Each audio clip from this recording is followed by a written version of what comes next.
So the deer hair emerger is a fly made famous by Bob Wyatt.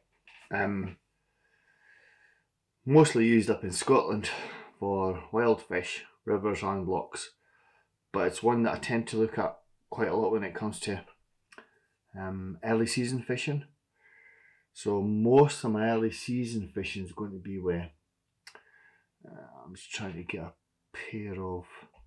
Most of my early season fishing, I'll fish the jingler. I can't get enough of that fly. However, there is the odd occasion where I'll swat. So I've got 3 that I tend to focus on. This is another one. This is a duckstone, but I tie it with a really long hackle and just cut the bottom away. But this one, so the deer hair emerger, it kind of covers that. When the fish are on the duns proper and they're on the emerger, I prefer this fly to any other. It's big, I can see it a mile away, and they'll take that for the emerger or a cripple. But it just seems to work. When the fish are taking the duns, you'll see the difference in their eyes forms. It's more a bulge at the water rather than sipping something down. This is the fly that I tend to go for. This is my version. It's a sparkle deer hair emerger. So let's go ahead and tie it. I tie these in a buzzer hook, barbless, and it's a big hook. It's a size 10 because the flies that I'm imitating, March brown and LDOs, are big on the rivers that I fish. Certainly, I will go down to 12, and obviously you can tie this fly in 14s, etc. And 16s as the year goes on. So get him in the vise. I like this thread. It's Danville's thread. It's good with deer hair because it's a little bit slippy. And then just come in and create your body.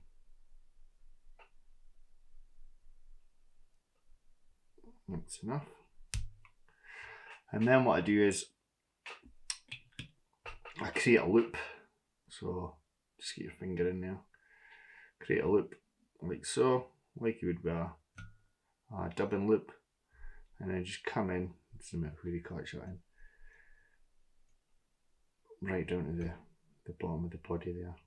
So I've got my loop, yeah. I'm not doing anything with my dubbing loop. It's just, I like it doubled over. I use that as my rib. So I've got this stuff, Stickle Dub Natural Grey.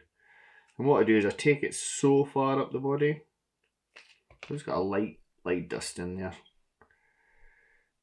You don't want too much bulk because you want that body to obviously penetrate the water surface. So I just come up and touch and turns. I think that's. And I'm going to come up to a point. So when I drop my thread, it's in line with the point of the hook. So a little bit more there. Not much. There you go. So I've got that there. I'll then just come in, a quick loop to secure anything, and then I take my doubled over loop, and all I'm going to do with that is rib up the body. Doesn't need to be neat. It gets hidden in the dub in there, and then just secure it.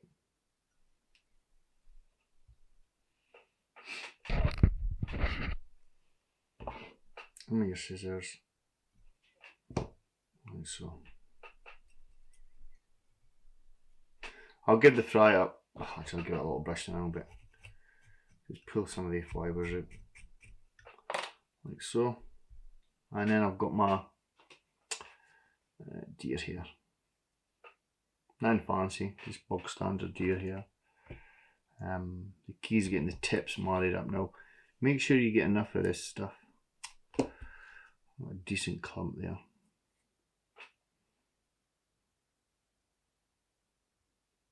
Actually, a little bit more than that. Let's get a little bit more. There you go, that's better. Okay, and all I'm going to do is I'm going to use my hair stacker. So forgive it if the camera bumps a little bit. I need to do this on the desk here. So all I'm doing is just dunting that down in the hair stacker. And then make sure that you bring it out the proper way, because you've got a tie with the fibres going over the front of the hook. Take them out at the front. Just give it a little nudge with your finger so that the tips are all married up, you see. And just pull him out of the hair stacker. Get rid of any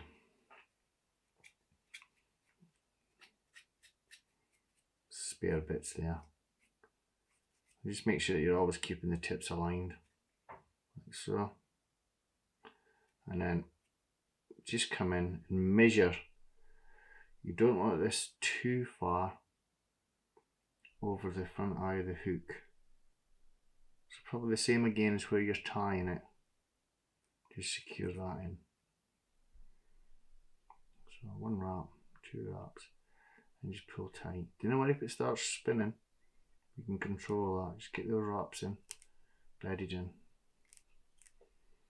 Okay, like that. I then come in with this bit at an angle. So we take our stub ends and snip that up at 45 degrees. Now you can leave that. You can leave that. You can leave that there and back the fibres up against it. However, I like to put a little bit of dubbing over it, just for neatness. So again, in with that stickle dub. Keep the fibres out the way. Deer hair fibres out the way, and then just cover that loosely, like so. Now what we're going to do is we're going to pull everything up. Make sure nothing's in front of the eye. And then get some wraps right in the front of that.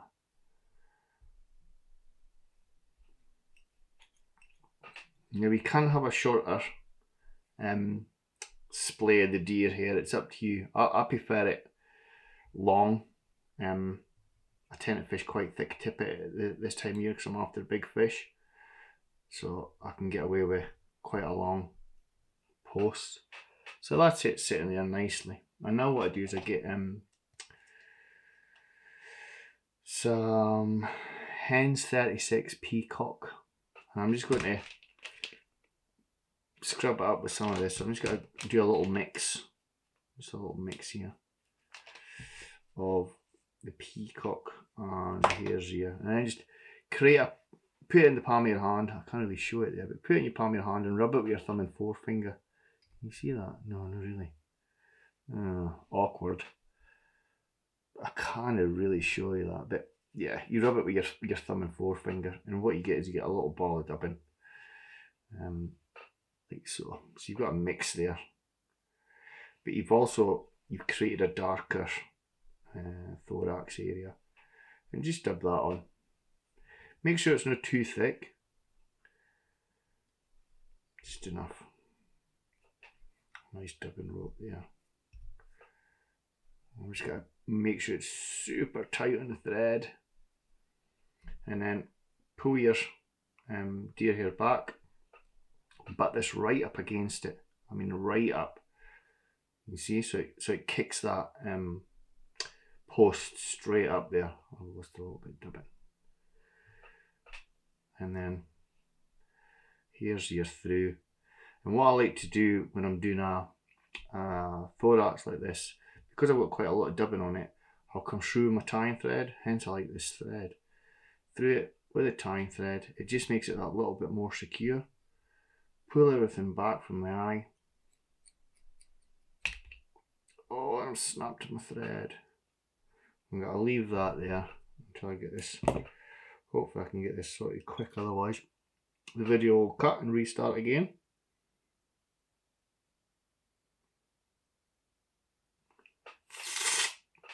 So I've just rethreaded that, catch it in again, couple of wraps, pull everything out of the way, and snip. I'll just push that hackle back there, maybe a bit too, that's fine. And then just whip finish, come in with your whip finishing tool, and whip finish the fly. I do one, I very rarely use varnish on my dry flies, 2 whip finishes. So as I mentioned with this stuff, I like to come in and pull. I'm pulling that thorax and hare's ear and hens up through the wing there. Sorry, the wing, the post. And there's my sparkle deer hair emerger. A great fly when they're not on the duns proper. Just pull that sparkle. That little bit of sparkle makes a difference. Or it does to me anyway.